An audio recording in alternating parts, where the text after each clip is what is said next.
বেজিংয়ে she জিনপিংয়ের সঙ্গে বৈঠক শেষেই ইরানকে কড়া বার্তা দিলেন ট্রাম্প। তিনি বলেছেন, আর বেশি ধৈর্য ধরব না, তাদের চুক্তিতে আসা উচিত। একই সময়ে হরমুজ প্রণালীতে নতুন করে উত্তেজনা তৈরি হয়েছে। আরব আমিরাত উপকূলের কাছে একটি জাহাজের নিয়ন্ত্রণ নিয়েছে ইরানি বাহিনী। বেইজিং শীর্ষ বৈঠকে ট্রাম্প ও শি হরমুজ প্রণালী উন্মুক্ত রাখার বিষয়ে একমত হয়েছেন। শি স্পষ্ট জানিয়েছেন, প্রণালীর সামরিকরণ বা টোল আরোপের বিরোধী চীন। একই সঙ্গে ইরান যাতে পারমাণবিক অস্ত্র না পায় সে বিষয়েও ট্রাম্পের সঙ্গে একমত হয়েছেন চীনা প্রেসিডেন্ট। ট্রাম্প জানিয়েছেন, শি প্রতিশ্রুতি দিয়েছেন চীন ইরানকে আর কোনো সামরিক সরঞ্জাম দেবে না। হরমুজের উপর নির্ভরতা কমাতে যুক্তরাষ্ট্র থেকে আরও বেশি তেল কিনতেও আগ্রহ দেখিয়েছে বেইজিং।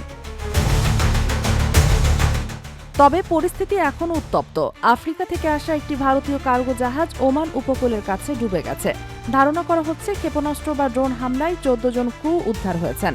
আরব আমিরাতের ফুজাইরা বন্দরের কাছেও আরেকটি জাহাজের নিয়ন্ত্রণ নেওয়ার চেষ্টার খবর এসেছে।